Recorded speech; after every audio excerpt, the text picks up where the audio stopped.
रयत शिक्षण संस्थास रयत online school education rose project 2021-22.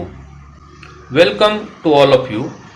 Myself Sri Mohite Sagar Ramchandra from Sriman Gara Warange Junior College Malkapur. Subject Bookkeeping and Accountancy, Standard 12, HSC code 5050. Today's topic is Bill of Exchange, calculation of due date, types of bill of exchange, accounting treatment of bill of exchange in the books of drawer and drawee. त्यानुसार आपण सर्वात प्रथम calculation of due date ही पाहणार आहोत. Calculation of due date ही दोन प्रकारची असते, in case of bills payable after date आणि in case of bills payable after sight. त्यात ही आफ्टर डेट मध्ये दोन प्रकारचे बिल आपण कॅल्क्युलेट करत असतो. त्यामध्ये जर का ट्युनियर महिन्यांमध्ये इन द मंथ्स दिला असेल आणि ट्युनियर इनटू डेज म्हणजे दिवसांमध्ये दिला असेल तर त्याचं कॅल्क्युलेशन वेगवेगळं होतं. त्यानुसार पहिल्यांदा आफ्टर डेट बिल जर का महिन्यांमध्ये ट्युनियर दिला असेल तर त्याचं कॅल्क्युलेशन कसं होतं ते आपण एका एक्झाम्पल नुसार पाहणार आहोत. Tenure of bill given in months. A bill dated 12 June 2019 is payable 2 months after date. Calculate the due date of the bill. 12 जून 2019 ला 2 महिन्यांचा टेन्युअर असलेलं बिल काढलं असेल तर त्याचं ड्यू डेट काय हे आपल्याला आता कॅल्क्युलेट करायचे आहे. त्यानुसार day, month, year, date of bill 12/6/2019, tenure of the bill 2 महिने जो महिन्याच्या कॉलम मध्ये वाढेल आणि नॉमिनल ड्यू डेट येईल 12/8 ऑगस्ट 2019. त्यामध्ये 3 डेज ग्रेस आपल्याला करावे लागतात.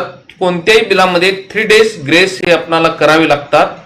ते 3 डेज ग्रेस केल्यानंतर लीगल ड्यू डेट येईल 15 ऑगस्ट 2019. त्या 15 ऑगस्ट ही आपली स्वातंत्र्य दिन पब्लिक हॉलिडे असल्यामुळे आपल्या लीगल ड्यू डेट होईल 14 ऑगस्ट 2019. ज्यावेळी इमर्जन्सी हॉलिडे किंवा पब्लिक हॉलिडे येत असेल तेव्हाच आपली लीगल ड्यू डेट चेंज होते, अन्यथा इतर हॉलिडेला आपली ड्यू डेट चेंज होत नाही. समजा लीगल ड्यू डेट जर का संडे आले असेल तर संडेला लीगल ड्यू डेट चेंज होत नाही, हे आपल्याला लक्षात ठेवायचं आहे. फक्त इमर्जन्सी हॉलिडे आणि पब्लिक हॉलिडे आला असेल तरच आपली लीगल ड्यू डेट चेंज होते. त्यानुसार टेन्युअर जर का दिवसांमध्ये दिला असेल, tenure of the bill given in days, तर आपल्याला कॅल्क्युलेशन ऑफ ड्यू डेट पाहावी लागेल. A bill dated 14 December 2019 is payable 90 days after date. Calculation the date of due date of the bill. त्यानुसार month, actual days, unexpired days. 14 December 2019 ला 90 दिवसांकरता एखादं bill काढलं असेल तर त्याची ड्यू डेट कशी कॅल्क्युलेट होणार आहे हे आपण पाहणार आहोत. डिसेंबर 2019 मध्ये ऍक्च्युअल डेज आहेत 31, त्यापैकी ते बिल आपण 14 तारखेला काढल्यामुळे ते 14 दिवस वजा होतील आणि उरलेले दिवस राहतील 17. आपणाला 90 दिवस पुढे कॅल्क्युलेट करायचे आहेत, त्यापैकी 17 दिवस आता आपल्याला डिसेंबर महिन्यातील संपलेले आहेत. जानेवारी महिन्यात पूर्ण 31 दिवस वजा जाता आपले 48 दिवस 48 दिवस हे आतापर्यंत भरून निघलेले आहेत. फेब्रुवारी महिना 2020 चा आहे म्हणजे तो लीप इयरचा आहे, त्यामुळे ऍक्च्युअल डेज मिळतात 29 आणि हे पूर्ण 29 दिवस वजा जाता आपले दिवस भरतात 77. आणखी 13 दिवसांचे आपल्याला अनएक्सपायर्ड डेज आहेत ते आपल्याला घ्यावे लागतील. ते मार्च 2020 मध्ये 31 दिवसांचा आपला पूर्ण मार्च महिना असल्यामुळे त्यापैकी 13 दिवस आपल्याला मिळतात आणि 13 दिवस पूर्ण झाल्यानंतर आपला टोटल 90 दिवसाचा जो कार्यकाल आहे तो पूर्ण होतो. त्यामुळे नॉमिनल ड्यू डेट येते 13 मार्च 2020. या नॉमिनल ड्यू डेट मध्ये पुन्हा 3 दिवस ग्रेट डेज ऍड केल्यानंतर आपल्याला लीगल ड्यू डेट मिळते 16 मार्च 2020. या पद्धतीने जर का डेज मध्ये बिल दिलं असेल तर त्याचं कॅल्क्युलेशन आपल्याला करता येते. त्यानंतर आफ्टर साइट बिल, जर का बिल आफ्टर साइट असेल तर त्याचं कॅल्क्युलेशन ऑफ ड्यू डेट कसं होतं हे आपण पाहणार आहोत. आफ्टर साइट बिल आणि आफ्टर डेट बिल यांच्या कॅल्क्युलेशन मेथडमध्ये कोणताही फरक नाही. फरक फक्त इतकाच आहे की आफ्टर साइट बिल यांचं कॅल्क्युलेशन करत असताना आपणाला डेट ऑफ एक्सेप्टन्स पासून आपणाला त्याचा कार्यकाल मोजावा लागतो, ना की date of drawing. After date bill हे आपण डेट ऑफ ड्रॉइंग पासून त्याचा कार्यकाल मोजतो, त्याची ड्यू डेट मोजत असतो. परंतु आफ्टर साइट बिलामध्ये मात्र आपण डेट ऑफ एक्सेप्टन्स पासून त्याचा कार्यकाल मोजावा लागतो. हा एकमेव फरक आफ्टर डेट बिल आणि आफ्टर साइट बिलामधला आहे. त्यानुसार एक एक्झाम्पल पाहतोय आपण. अ bill dated 27th December 2019 is payable 2 months after sight. It was accepted on 31st December 2019. Calculate the due date of the bill. यानुसार आपणाला 27 डिसेंबर 2019 ला एक बिल काढलंय जे 2 महिने त्याचा टेन्युअर आहे आणि ते एक्सेप्ट झालं 31 डिसेंबर 2019 ला. हे आफ्टर साइट बिल असल्यामुळे आपणाला 31 डिसेंबर 2019 पासून त्याचा टेन्युअर मोजावा लागेल. त्यानुसार डेट ऑफ एक्सेप्टन्स 31 डिसेंबर 2019, 31 डिसेंबर 2019 टू 31 जानेवारी 2020 हा 1 महिने पूर्ण झाला. त्यानंतर दुसऱ्या महिन्यात टेन्युअर होतो तो 31 जानेवारी 2020 टू 29 फेब्रुवारी 2020. अगेन इथे लीप इयर असल्यामुळे 29 फेब्रुवारी हा दुसरा महिना पूर्ण होतो आणि आपला टेन्युअर ही 2च महिने असल्यामुळे आपली नॉमिनल ड्यू डेट येते 29 फेब्रुवारी 2020. 29 फेब्रुवारी 2020 च्या नॉमिनल ड्यू डेट मध्ये 3 दिवस ग्रेस ऍड केल्यानंतर आपल्याला लीगल ड्यू डेट मिळते 3 मार्च 2020. या पद्धतीने जर का आफ्टर साइट बिल असेल तर आपल्याला ड्यू डेट कॅल्क्युलेट करावी लागते. त्यानंतर पुढचा भाग आहे types of bill of exchange. Bill of एक्सचेंजचे टाइप्स आपल्याला पाहिजे आहेत. पहिलं टाइप आहे ट्रेड बिल. पहिलं बिल आहे trade bill. A bill of exchange which is drawn by a creditor on his debtor with the valuable consideration is known as trade bill. It is bill drawn and accepted for the genuine trade transaction. जेव्हा एखादा trade creditor होतो तेव्हा creditor आपल्या डेटरवर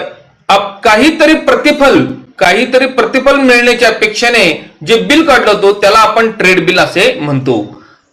bill of exchange मध्ये bill काढत असताना तो व्यवहार क्रेडिटवरच होणे अपेक्षित आहे. क्रेडिट व्यवहार झाले असतील तरच ते बिल आपल्याला ड्रॉन व एक्सेप्ट करता येईल. त्यानंतर पुढचा प्रकार आहे अकोमोडेशन बिल. अकोमोडेशन बिल मध्ये a bill of exchange which has been drawn for mutual financial accommodation of parties involved in is known as accommodation bill. Such bills are drawn and accepted without any valuable consideration. The main objective of such bill is to oblige friends. या बिलामध्ये कोणतेही valuable consideration प्रतिफल नसतं. हे एकमेकाचे obligations पूर्ण करण्यासाठी bill काढलेलं असतं. उदाहरणार्थ ए बी चं देणं लागतो आणि बी ए चं देणं लागतो. अशा प्रकारचे जर का देण्या घेण्याचे व्यवहार असतील तर त्या दोघांमध्ये हे देण्या घेण्याचे म्युच्युअल फायनान्शियल अकोमोडेशन दोन्ही पार्टी आपल्याला एकमेकाला साध्य करण्यासाठी दोघे एकमेकाचे बिल काढतात आणि ते अकोमोडेशन बिल एकमेकाला पूर्ण केलं जातं आणि त्यालाच आपण म्युच्युअल फायनान्शियल ऍडजस्टमेंट असे म्हणतो. ही ऍडजस्टमेंट पूर्ण करण्यासाठी एकमेकासाठी आपण बिल काढत असतो. त्यामध्ये कोणतेही व्हॅल्युएबल कन्सिडरेशन दिलं जात नाही, प्रतिफल दिलं जात नाही. त्याला आपण अकोमोडेशन बिल असे म्हणतो. त्यानंतर पुढचा प्रकार आहे inland bill.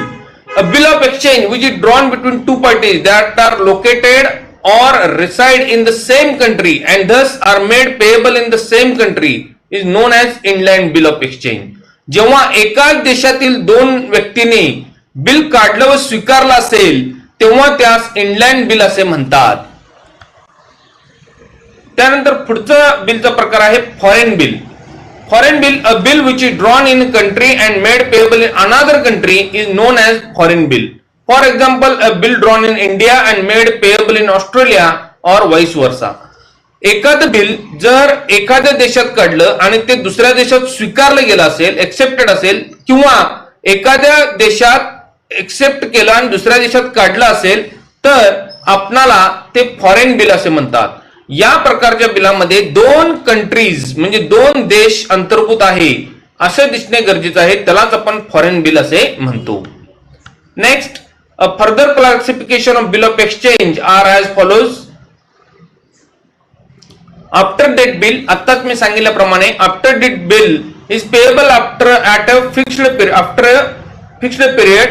The due date of the bill is calculated from the date of drawing. Grace period of the 3 days are allowed on these bills. After date bill हे एका फिक्स पिरियड नंतर payable असतं. त्याचप्रमाणे याचं calculation आपण date of drawing नंतर करतो, जे आपण पहिल्या उदाहरणात पाहिलेलं आहे. Grace period of the 3 days या आफ्टर डेट बिलाला अलाउड केलेला असतो. त्यानंतर दुसरा प्रकार आहे आफ्टर साइट बिल. यापूर्वी आपण त्याचं एक उदाहरण पाहिलं आहे. The due date of this bill calculated from the date of acceptance. Grace period of 3 days are allowed on these bills also. After sight बिलाला सुद्धा आपण ग्रेस पिरियड अलाउड करत असतो. तिसरा प्रकार आहे बिल पेएबल ऑन डिमांड और at site. These bills are payable immediately on presentation to the drawee. Time period is not mentioned for these bills. Also, grace days are not allowed for such bill. जेव्हा bills payable on demand और at site असेल तेव्हा आपणाला ते bill immediately paid करावं लागतं. त्यामुळे त्यामध्ये टाइम पिरियड किंवा ग्रेस डेज अलाउड नसतात. या प्रकारचे बिल हे लवकरात लवकर व्यवहार पूर्ण करण्यासाठी काढलं जातं. त्यानंतर आपण पाहणार आहोत accounting treatment of bill of exchange. Bills receivable being an asset can be dealt in a following ways by the drawer. Bill receivable ही एक असेट असल्यामुळे ते खालील प्रकारे ड्रॉवर त्याच्यावरती डील करू शकतो. Treatment of bill of exchange by drawer. Retaining the bill till the due date. Bill आपल्याकडे ती ड्यू डेट पूर्ण होईपर्यंत जर का राखून ठेवले असेल तर त्याला रिटेनिंग ऑफ द बिल असं म्हटलं जातं. Discounting the bill with the bank. जर का ड्रॉवरने ते बिल बँकेत डिस्काउंटिंग केलं असेल, म्हणजे बँकेत ते दिलं असेल आणि त्याच्या बदल्यात पैसे घेतले असतील, तर त्याला discounting the bill with the bank असं म्हटलं जातं. त्यानंतर endorsing the bill to the creditor for settlement of accounting. जर का ड्रॉवरने ते बिल एन्डॉर्स केलं असेल तर त्याला endorsing the bill to the creditor for the settlement of account असं म्हटलं जातं. म्हणजे थर्ड पार्टी ते इन्व्हॉल्व होते. जर का ए बी चे देणे लागतो आणि ए ला सी पैसे देणार असेल तर सी चं बिल हा ए बी ला एन्डॉर्स करू शकतो. या पद्धतीने एन्डॉर्सिंग ऑफ द बिल हा व्यवहार होऊ शकतो. आणि पुढचा प्रकार आहे sending the bill to bank for collection. आपणाला बरेच बिल आहेत आणि ती बिल आपणाला लक्षात राहत नसतील तर ड्रॉवर ते बिल बँकेकडे कलेक्शन साठी पाठवू शकतो. बँक त्यावर चार्ज करून आपले कलेक्शनचं काम पूर्ण करून देऊ शकते. बँक एक सेवा म्हणून आपल्या ग्राहकांना हे बँक बिल कलेक्शनचं कार्य करू शकते. त्यामुळे bill send to bank for collection या प्रकार ड्रॉवर आपलं बिल कलेक्शन साठी पाठवू शकतो. त्यानुसार त्यांच्या होणाऱ्या जर्नल एंट्रीज आपण in the books of drawer आणि ड्रॉवी पाहणार आहोत. ट्रान्झॅक्शन कोणकोणते आहेत? पहिला आहे retaining the bill till the due date. Accounting treatment in the books of drawer and drawee. Retaining the bill till the due date. जर का बिल राखून ठेवला असेल, ड्रॉवरने आपल्याकडे राखून ठेवला असेल ड्यू डेट पर्यंत, तर त्याच्या होणाऱ्या एंट्र्या आपण पाहणार आहोत. त्यानुसार number 1, creditor sell goods on credit. Creditor वस्तू क्रेडिटवर विकतो त्याची entry. Debtors account debit to sales account narration being goods sold on credit. In the books of drawee, ड्रॉवीच्या किंवा डेटरच्या पुस्तकात होणारी entry purchases account debit to creditors account being goods purchased on credit. Narration in being goods purchased on credit. त्यानंतर bill काढलेल्याची entry. Creditors or drawer draws a bill and acceptance received. आणि acceptance मिळालेलीची entry bills receivable account debit to drawee's account being bill drawn and acceptance received. त्यानंतर in the books of drawee drawer's account debit to bills payable account. इथं मात्र bills receivable हे ड्रॉवरच्या पुस्तकात येईल आणि bills payable हा शब्द ड्रॉवीच्या पुस्तकात येईल, हे आपल्याला लक्षात ठेवलं पाहिजे. Being acceptance given to the drawer किंवा बाय अस असं म्हटलं तरी चालू शकतं. त्यानंतर तिसरे adjustment, retaining the bill honoured on the due date, cash और bank account debit to bills receivable account, being retaining bill duly honored on the due date. Bills payable upon debit to cash or bank account being our acceptance honored. Next, retaining the bill dishonored on the due date. जर का राखून ठेवलेलं bill dishonour झाले असेल तर होणारी entry drawee's account debit to bills receivable account being retained bill dishonored on the due date. ड्रॉवीच्या पुस्तकात होणारी entry bills payable account debit to drawer's account being our acceptance dishonored on the due date. त्यानंतर retained bill dishonored on the due date and noting charges paid by drawer. जर का retained bill dishonour झालं आणि noting charges जर का ड्रॉवरने paid केले असतील तर होणारी entry drawee's account debit to bills receivable account to cash account being retained bill dishonoured on the due date and noting charges paid by us किंवा paid by us असं म्हणलं तरी चालेल. Bills payable account debit, noting charges account debit to drawer's account being our acceptance dishonored and noting charges payable. या प्रकारची entry in the books of drawee आपल्याला दिसून येईल. त्यानंतर accounting treatment in the books of drawer and drawee, discounting the bill of exchange. जर का bill discounting केलं असेल तर होणाऱ्या एंट्र्या ड्रॉवर आणि ड्रॉवीच्या पुस्तकात ते आपल्याला पाहावे लागतील. त्यानुसार transaction in the books of drawer, creditor in the books of drawee. पहिली entry drawer discount the bill with the bank. जर का ड्रॉवरने बिल डिस्काउंट केलं असेल तर होणारी entry bank account debit, discount account debit to bills receivable account. Narration being drawee's acceptance discounted with the bank.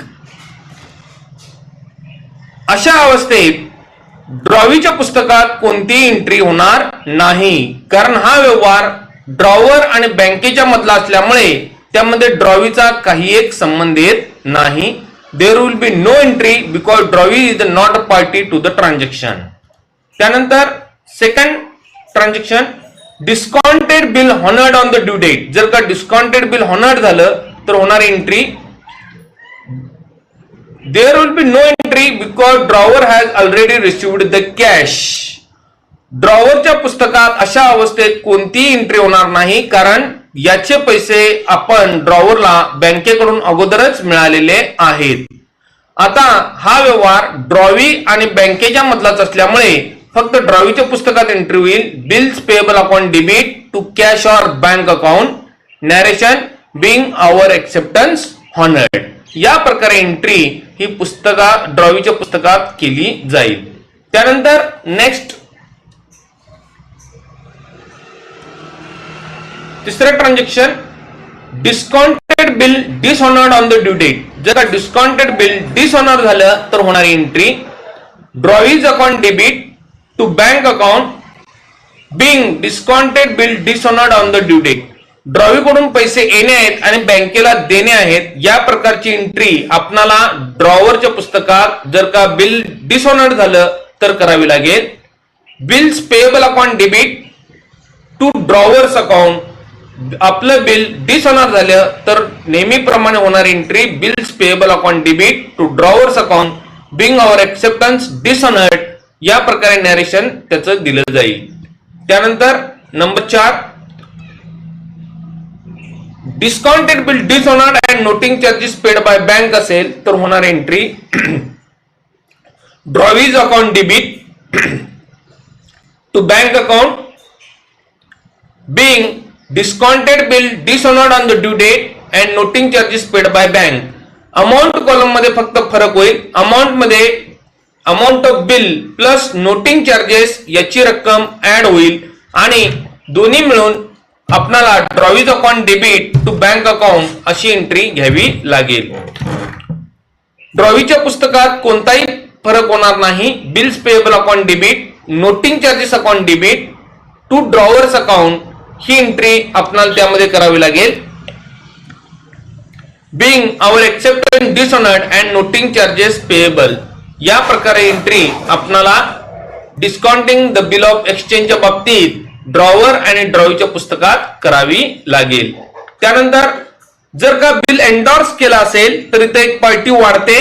त्यामुळे एंडॉर्स केलेल्या बिलाच्या बाबतीत होणाऱ्या एंट्र्या जर का आपण पाहिलं तर in the books of drawer जो आहे एंडॉर्सर असं सुद्धा त्याला म्हटलं जातं.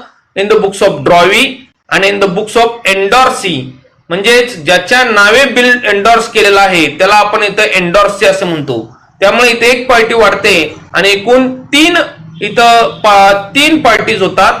त्यानुसार पहिलं ट्रान्झॅक्शन जर का एंडॉर्स केलं असेल ड्रॉवर एंडॉर्सेस द बिल तर या जर का बिल एंडॉर्स केलं असेल तर in the books of drawer आणि इन द बुक्स ऑफ एंडॉर्सी या दोघांच्याच पुस्तकात एंट्री होईल. ड्रॉवीचा त्यामध्ये काही एक संबंध नसल्यामुळे त्याच्या पुस्तकात एंट्री येणार नाही. म्हणून ड्रॉवरच्या पुस्तकात येणारी entry endorsee's account debit to bills receivable account being drawings acceptance endorsed to our creditor. There will be no entry because drawee is not party to the transaction. या ट्रान्झॅक्शन मध्ये ड्रॉवी ही party नसल्यामुळे त्याच्या पुस्तकात कोणतीही entry येणार नाही. एंडॉर्सीच्या पुस्तकात होणारी entry bills receivable account debit to endorser's account being bills receivable received from our debtor. त्यानंतर जर का एंडॉर्स्ड बिल हॉनर्ड झाला असेल ड्यू डेटला तर होणारी एंट्री. आता यामध्ये ड्रॉवरच्या पुस्तकात कोणतीही एंट्री होणार नाही कारण ड्रॉवर त्याची पार्टी आता राहिलेली नाही.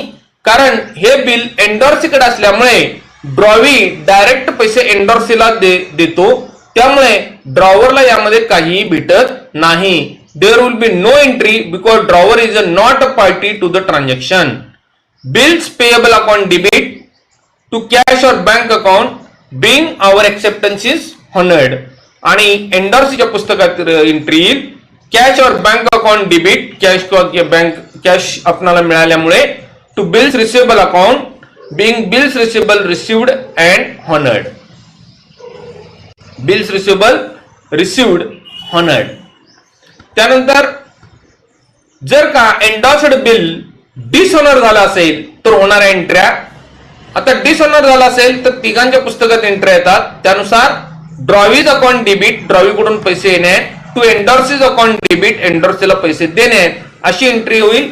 Bing endorsed bill dishonoured on the due date bills payable account debit to drawer's account being our acceptance dishonoured endorser's account debit एंडॉर्सरकडून पैसे येणे to bills receivable account being bills receivable received is dishonored. त्यानंतर एंडॉर्स्ड bill dishonoured झालं आणि noting charges paid by endorsee असेल तर होणारी entry drawee's account debit endorsee's account debit being endorsed bill dishonored on the due date of noting charges paid by endorsee amount. इथं amount मध्ये फक्त फरक होईल. Amount of bill plus noting charges त्यामध्ये add होतील. ड्रॉवीच्या पुस्तकात bills payable account debit noting charges account debit to drawer's account being our acceptance dishonoured and noting charges payable. एंडॉर्सीच्या पुस्तकात endorser's account debit to bills receivable account to cash account being bills receivable received dishonoured and noting charges paid. त्यानंतर शेवटचा प्रकार bill sent to bank for collection असेल तर होणाऱ्या एंट्र्या in the books of drawer आणि drawee. Bill sent to bank for collection bill sent for collection account debit to bills receivable account. Narration being bill sent to bank for collection. पुन्हा हा व्यवहार फक्त drawer आणि बँकेच्या मधला असल्यामुळे ड्रॉवीच्या पुस्तकात कोणती एंट्री येणार नाही. There will be no entry. Bill send to bank for collection honour झाले असेल तर होणारी entry bill send to bank collection honoured on the due date and bank charges debited by bank तर होणारी entry bank account debit bank charges account debit to bill send for collection account being bill honoured on the due date. ड्रॉईच्या पुस्तकात होणारी entry bills payable account debit to cash और bank account being our acceptance honoured. त्यानंतर bill send to collection जर dishonour झाले असेल due डेटला तर होणारी entry drawee's account debit bill send for collection account being bill send to bank for collection dishonoured on the due date bills payable account debit to drawer's account narration being our acceptance dishonoured on the due date. जर का bill send for collection dishonour झालं आणि noting charges जर का बँकेने paid केले असतील तर होणारी entry drawee's account debit to bill send for collection account to bank account being bill send to bank for collection dishonoured and noting charges paid bills payable account debit noting charges account debit to drawer's account being our acceptance dishonoured and noting charges payable. या पद्धतीने आपल्याला ड्रॉवीच्या पुस्तकात entry नोंदवावी लागेल. त्यानंतर renewal of the bill of exchange जर आपण जुनं बिल कॅन्सल करून नवीन बिल काढण्याची विनंती ड्रॉवरला केली ड्रॉवीने जुनं बिल कॅन्सल करून नवीन बिल काढण्याची विनंती केली तर त्यास renewal of the bill of exchange असे म्हणतात आणि त्याच्या होणाऱ्या एंट्र्या आपण पाहणार आहोत.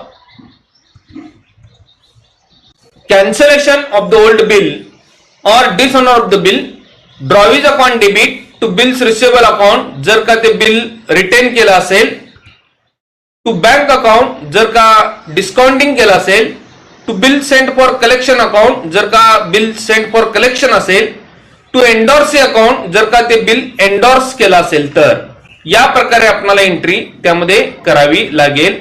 Bing old bill is cancelled for renewal bills payable account debit to drawer's account being our acceptance cancelled for the renewal in the books of drawee. ड्रॉवीच्या पुस्तकात या प्रकारे आपल्याला नोंदणी करावी लागेल. त्यानंतर interest due on balance amount आपल्याला यामध्ये बॅलन्स अमाऊंट जी काय राहिलेली आहे त्याच्यावरती इंटरेस्ट आपल्याला कॅल्क्युलेट करावं लागेल आणि ती इंटरेस्ट ड्यू असणारी एंट्री करावी लागेल. त्यानुसार drawee's account debit to interest account being interest due interest account debit to drawer's account being interest due. आपल्याला त्या बॅलन्स राहिलेल्या अमाऊंट वरती जेवढ्या महिन्याचं बिल काढणार आहे तेवढ्या महिन्याचे इंटरेस्ट आपल्याला द्यावं लागणार आहे. त्यानुसार रिसिव्हिंग पेइंग पार्ट पेमेंट जर का त्यापैकी काही पेमेंट आपल्याला मिळालं असेल तर होणार एंट्री कॅश और bank account debit to drawee's account being part payment received along with interest जर का इंटरेस्ट सहित काही पार्ट पेमेंट मिळाले असेल तर त्याची होणार entry amount of interest will be added to this amount if interest is received along with part payment. जर का पार्ट पेमेंट सोबत इंटरेस्ट मिळाला असेल तर ते या ऍड होतील. ड्रॉवीच्या पुस्तकात होणार entry drawer's account debit to cash और bank account being part payment made along with interest जर का part payment along with interest केला असेल तर drawer's account debit to cash और बँक अकाउंट याप्रमाणे आपल्याला एंट्री दाखवावी लागेल. Next drawing and acceptance of new bill bills receivable account debit to drawee's account being new bill drawn and acceptance received amount of interest will be added to the amount if interest is not received along with the new bill.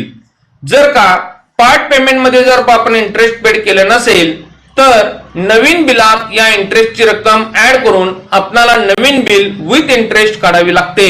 त्यामुळे त्याची होणारी entry bills receivable account debit plus bills amount plus interest amount अशी एकत्रित आपल्याला इथं रक्कम दाखवावी लागेल to drawee's account.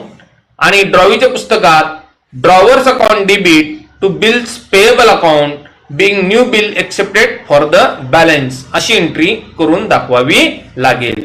Next accounting treatment in the books of drawer and drawee, renewal of the bill of exchange, alternate when interest paid in cash immediately. जर interest आपण cash मध्ये इमिडिएटली दिला असेल तर renewal of the bill of exchange कसं होतं हे आपल्याला इथं पाहायचं आहे. त्यानुसार in the books of drawer and drawee, cancellation of old bill आहे तशी same entry drawee's account debit जर बिल रिटेन केलं असेल टू बिल्स रिसिवेबल अकाउंट, जर बिल डिस्काउंट केलं असेल तर टू बँक अकाउंट, जर बिल सेंड फॉर कलेक्शन असेल तर to bill send for collection account, आणि जर का एंडॉर्स केलं असेल तर to endorsee's account. Being old bill cancelled for renewal. आणि ड्रॉवीच्या पुस्तकात कोणती एंट्री चेंज होणार नाही. By bills payable account debit to drawer's account being our acceptance cancelled for renewal. दुसरी entry, interest paid in cash along with part payment, cash और bank account debit to drawee's account to interest account being part payment received along with interest. Drawers account debit, interest account debit to cash or bank account being part payment received along with being part payment paid along with interest. Receiving paying part payment, bills receivable account debit to drawees account being new bill drawn and acceptance received. Drawers account debit to bills payable account being acceptance given. Next, accounting treatment in the books of drawer and drawee, retirement of bill under rebate. जर का retirement of bill असेल under rebate तर होणारी entry in the books of drawer and drawee. Retirement of bill म्हणजेच due date संपण्यापूर्वीच आपण बिलाची रक्कम paid केली तर त्यास रिटायरमेंट ऑफ बिल असे म्हणतात. अशा अवस्थेत जर का रिबेट मिळाला असेल, ड्रॉवर कडून काही सूट मिळाली असेल तर त्याची होणारी नोंद आपण पाहणार आहोत. Bill retired before due date and rebate allowed, cash और bank account debit, rebate or discount account debit to bills receivable account being bill retired and rebate allowed, bills payable account debit to cash or bank account to rebate or discount account being our acceptance retired and rebate received. Accounting treatment in the books of drawer and drawee, insolvency of drawee. जर का drawee इन्सॉल्वंट झाला असेल, दिवाळखोर झाला असेल तर होणाऱ्या एंट्र्या आपल्याला यामध्ये पाहाव्या लागतील. Number 1, cancellation of old bill और dishonour of the bill. Drawee's account debit जर का बिल रिटेन केला असेल तर टू बिल्स रिसिवेबल अकाउंट, जर का बिल डिस्काउंट केला असेल तर टू बँक अकाउंट, जर बिल सेंड फॉर कलेक्शन असेल तर to bill send for collection account, आणि जर बिल एंडॉर्स केलं असेल तर to endorsee's account. Being old bill cancelled असे आपल्याला नॅरेशन द्यावे लागेल. त्यानंतर ड्रॉवीच्या पुस्तकात bills payable account debit to drawer's account being our acceptance cancelled.